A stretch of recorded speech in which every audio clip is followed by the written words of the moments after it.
Then it is regarding the types of decrees. तो इसमें सबसे पहली टाइप है मनी डिक्री। तो मनी डिक्री वो डिक्री है जिसे पास किया गया है मनी सूट में। अब मनी सूट का रहता है कि जहां पर कोई भी सिक्योरिटीज नहीं है, यानी कि जो रिकवरी होगी वो कहां से होगी, सिर्फ और सिर्फ पैसे से होगी,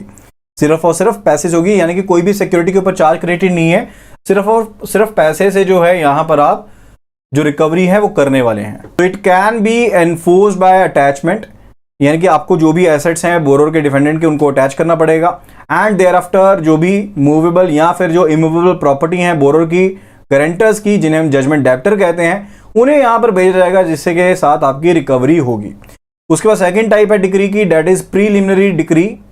यानी कि जितने भी मॉर्टगेज सूट होते हैं जहां पर जो आपका लोन है that is secured by mortgage, वहां पर प्रीलिमिनरी डिक्री को पास किया जाता है। तो प्रीलिमिनरी डिक्री पास होती है मॉर्टगेज सूट के केस में एंड मनी डिक्री पास होती है मनी सूट के केस में, जिसके तहत जो डिफेंडेंट्स रहते हैं ना उनको यहां पर एक समय सीमा दी जाती है, जिसके तहत उस समय सीमा के रहते हुए वो यहां पर जो भी आउटस्टैंडिंग बैलेंस है जिसके लिए यहां पर डिक्री पास किया गया उसे जमा करवा सकते हैं एंड अपनी प्रॉपर्टी को रिडीम कर सकते हैं। रिडीम करने का मतलब है नहीं तो बैंक उसे बेच देगा। तो यहां पर एक फाइनली यहां पर टाइम दिया जाता है किनको, डिफेंडेंट्स को, कि वो यहां पर जो भी ड्यू अमाउंट है उसे पे कर दें एंड अपनी प्रॉपर्टी को कब्जे से छुड़ा ले बैंक के, ठीक है।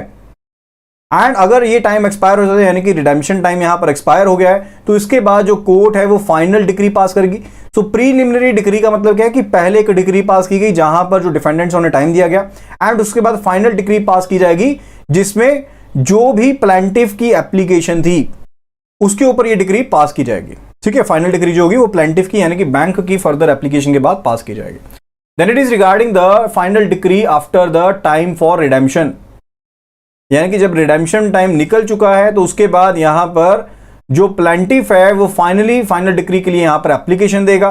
ताकि जो भी प्रॉपर्टी मॉर्गेज थी उसे बैंक अपना पोजेशन में लेते हुए उसे बेच पाए एंड अपने लोन की रिकवरी कर पाए। Then it is regarding the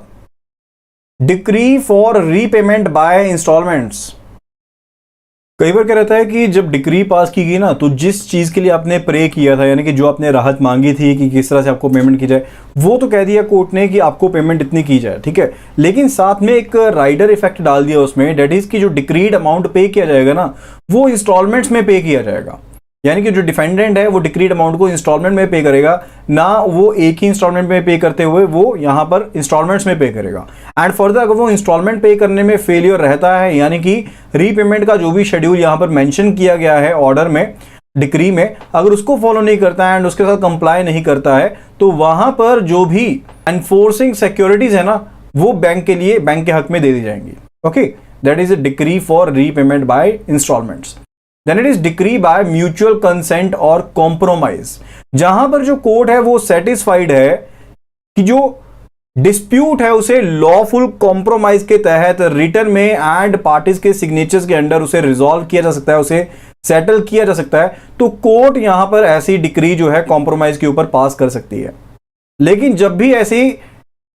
consent decrease दी जाती हैं, जो भी यहां पर वर्डिंग रहेगी एग्रीमेंट की उसे यहां पर जरूरी तरीके से यहां पर उसे स्क्रूटनाइज किया जाना चाहिए, उसे एग्जामिन किया जाना चाहिए। एंड इन तरीकों में जो एडवोकेट की रेम्यूनरेशन है, यानी कि एडवोकेट को जो पैसे देने हैं वो जनरली आधे कर दिए जाते हैं। Then it is ex part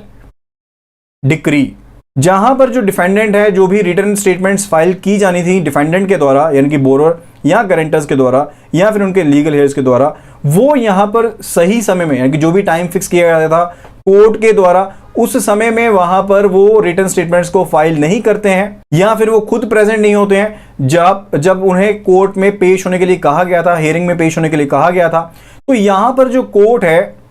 वो डिफेंडेंट के अगेंस्ट डिक्री पास कर सकती है कि जो प्लेंटिफ है ना, यानी कि जो बैंक है, वो एविडेंस को पेश करे।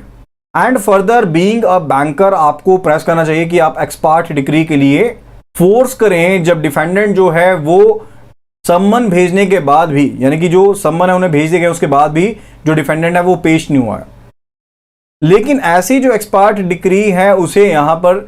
साइड में कर दिया जाता है अगर डिफेंडेंट जो है यहां पर एक एप्लीकेशन देता है एंड पर्टिकुलरली रीजन बताता है कि वो किन कारणों के कारण वो पेश नहीं हो पाया या फिर उसने रिटर्न स्टेटमेंट्स जो थी देनी चाहिए थी उसे इन टाइम वो दे नहीं पाया।